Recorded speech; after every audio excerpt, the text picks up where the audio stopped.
আল্লাহর আইন মানার কারণে, একজন ইমামের বক্তব্য শুনি, একজন ইমামের সব কথা মানার কারণে নামাজের ভিতরে যেমন গন্ডগোল হয় না, আল্লাহ তাআলা বলেন বন্ধুরে একই কোরআনের বিধান যদি সমাজে প্রতিষ্ঠিত হয়ে যায়, ওই সমাজের বুকে কোনোদিন অশান্তি তৈরি হবে না।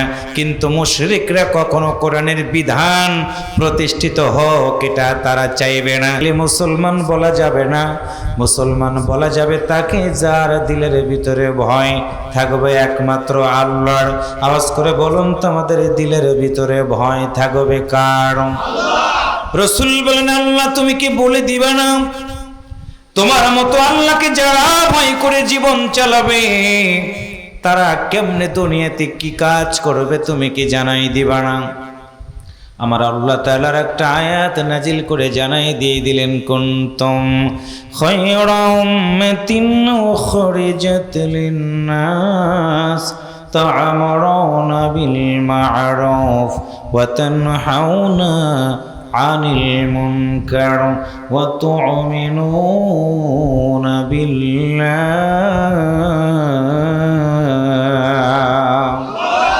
আল্লাহ বলেন রাসূল বলে দেয় ইমানদার যখন কেউ হয়ে যাবে দুনিয়াতে যাওয়ার পরে দুইটা কাজ তাদের দায়িত্ব আমি আল্লাহ দিয়ে দিলাম। এক নাম্বার হলো সৎ কাজের আদেশ তারা দিবে, দুই নাম্বার হলো অসৎ কাজ থেকে মানুষগুলোকে বিরত রাখবে, তিন নাম্বার হলো তুমিনুনা বিল্লাহ, যতদিন বেঁচে থাকবে তারা আমি আল্লাহ ছাড়া কারো প্রতি ঈমান তারা রাখবে না। তার মানে ঈমান মানে হলো বিশ্বাস। আওয়াজ করে বলুন তো যতদিন বাঁচবো আমরা বিশ্বাস করব কাকে? আমানতু বিল্লাহি ওয়া মালাইকাতিহি ওয়া কুতুবিহি ওয়া রাসূলিহি ওয়াল ইয়াউমিল আখির ওয়াল কদরি খায়রিহি ওয়া শাররিহি মিনাল্লাহি তাআলা ওয়াল বা'থি বাদাল মাউত। আল্লাহ বলেন বান্দারে যদি ইমানদার হতে হয় এক নাম্বার আমানতু বিল্লাহ আমি আল্লাহর প্রতি বিশ্বাস স্থাপন করবা, ওয়া রাসূলিহি আমার রাসূলের, ওয়া কিতাবিহি আমার কিতাবের। তার মানে হলো আল্লাহর কিতাব হলো ইন্নাদ-দীনা ইনদাল্লাহিল ইসলাম, আল্লাহর দেওয়া জীবন ব্যবস্থা ইসলাম, যার মাধ্যম দিয়ে পেয়েছি তার নাম হলো আল্লাহর দেওয়া জীবন ব্যবস্থা আল কোরআন। তার মানে মুসলমান যদি হতে হয় আওয়াজ করে বলুন তা আল্লাহর কোরআন আমাদের মানা দরকার আছে না নাই? আল্লাহর নবী সাল্লাল্লাহু আলাইহি ওয়াসাল্লাম এই কোরআনের দাওয়াত যখন দিয়ে দিলেন আল্লাহ বললেন বন্ধুরে তোমাকে সুসংবাদ দিয়ে দিলাম তুমি কোরআনের দাওয়াত দিয়ে দাও। আল্লাহ তাআলা সুন্দর করে জানাই দিলেন হুয়াল্লাযী আরসালা রাসূলাহু বিল হুদা ওয়া দীনিল হক লিইয়ুযহিরাহু আলাদ-দীনি কুল্লিহি ওয়ালাউ কারিহাল মুশরিকুন।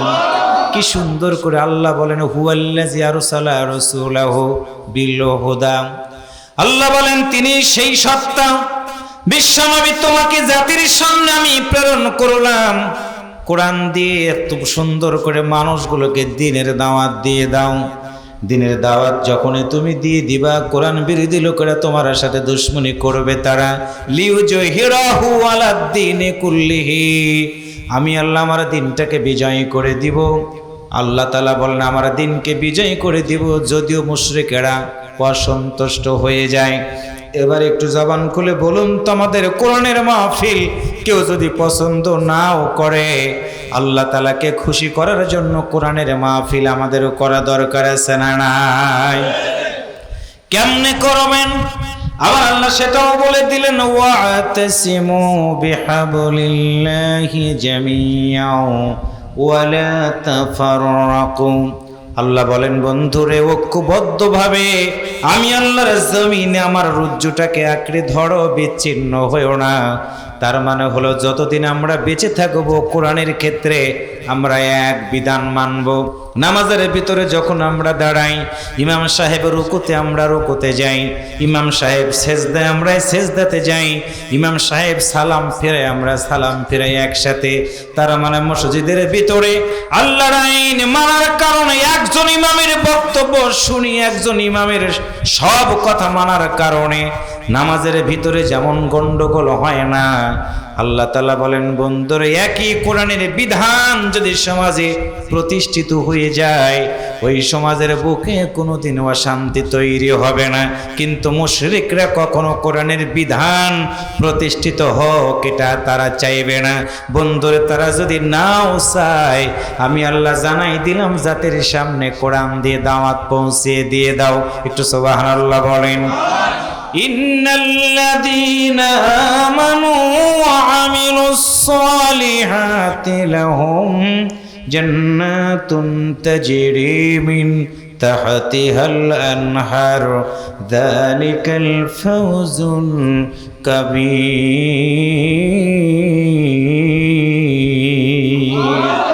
আল্লাহ বলেন ইন্নাল্লাযীনা আমানু, নিশ্চয় যারা ঈমান এনেছো, ওয়া আমিলুস সালিহাত এবং আমলে সালেহ যারা করবে, লাহুম জান্নাত, আমি আল্লাহ তোমাদের জান্নাত দিয়ে দিব।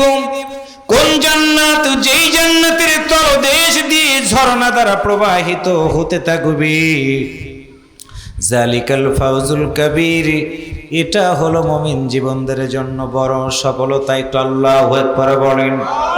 আল্লাহর বান্দারা, বিশ্বনবীর আদরের কলিজার টুকরা ইমাম হুসাইন রাদিয়াল্লাহু তাআলা আনহু তার জীবনটা আল্লাহর জন্য দিয়ে দিলেন।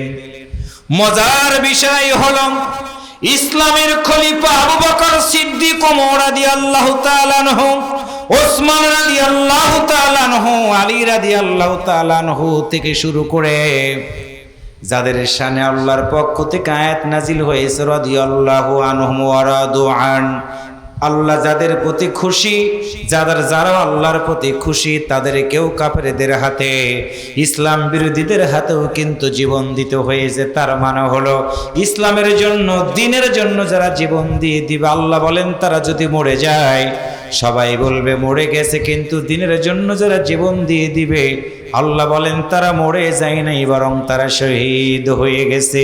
সুবহানাল্লাহ বলেন।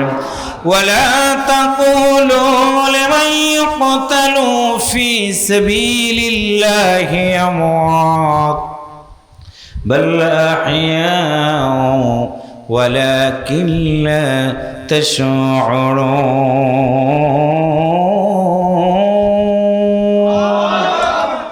আমার প্রিয় ভাইরা, কলিজাটা ফেটে যায়। আল্লাহর নবী সাল্লাল্লাহু আলাইহি ওয়াসাল্লাম ইমাম হাসান এবং হুসাইনকে এত ভালোবাসতো, একদিন বিশ্ব নবী মসজিদে নববীতে নামাজের জন্য দাঁড়ায় গেছেন।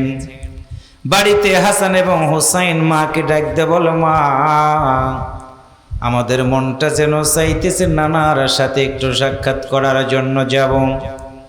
বিশ্বনবীর কলিজার টুকরা ফাতেমা রাদিয়াল্লাহু তাআলা আনহা, যিনি জান্নাতের সরদারিনী হবেন, আল্লাহু আকবার জোরে বলেন, সকল নারীদের যিনি নেতৃত্ব দিবেন জান্নাতের ভিতরে,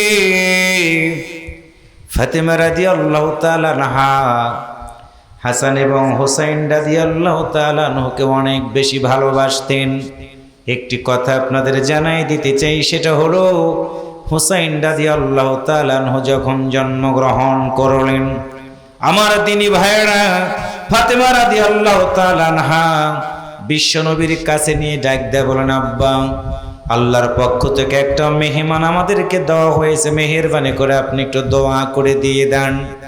আল্লাহর নবী সাল্লাল্লাহু আলাইহি ওয়াসাল্লাম হুসাইন রাদিয়াল্লাহু তাআলা আনহুকে বুকের সাথে নিয়ে নিজের মুখের থুতু মুবারক দিয়ে, শাহাদত আঙ্গুলিটা দিয়ে হুসাইন রাদিয়াল্লাহু তাআলা আনহুর মুখে একটু দিয়ে দেওয়ার পরে আল্লাহর নবী মুস্কি হাসি দিলেন।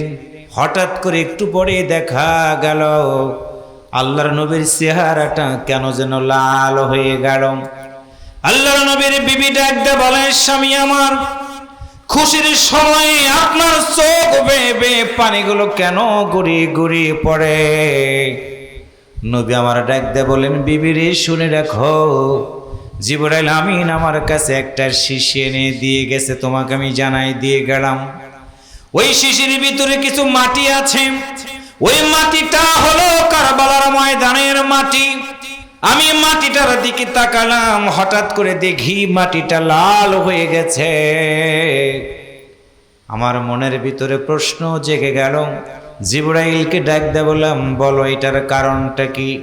জিবরাইল আমাকে ডাক দে বলো, হুজুর এটা সেই কারবালার মাটি, আপনার হুসাইন আস্তে আস্তে বড় হয়ে যাবে।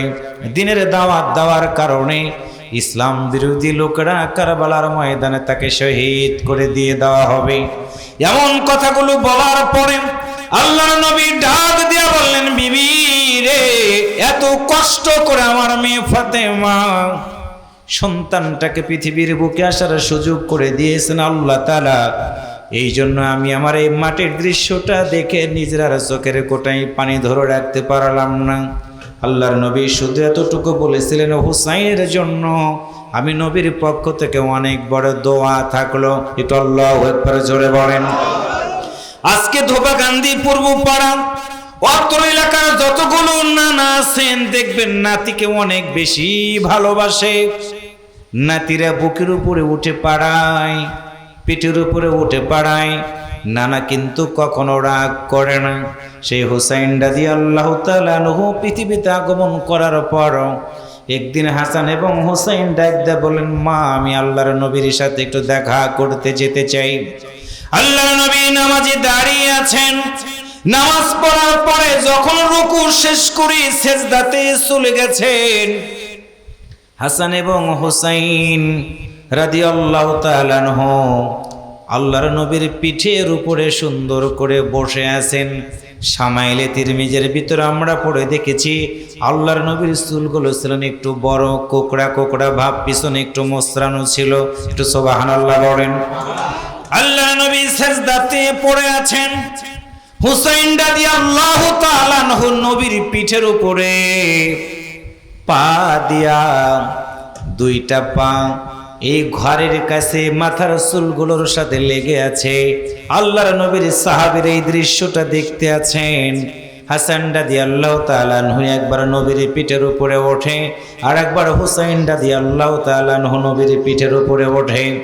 আল্লাহর নবী সেজদাতে পড়ে আছেন। সাহাবীরা তাকায় দেখেন সেজদা এত লম্বা হয়ে গেছে, অনেক খুন হয়ে যাওয়ার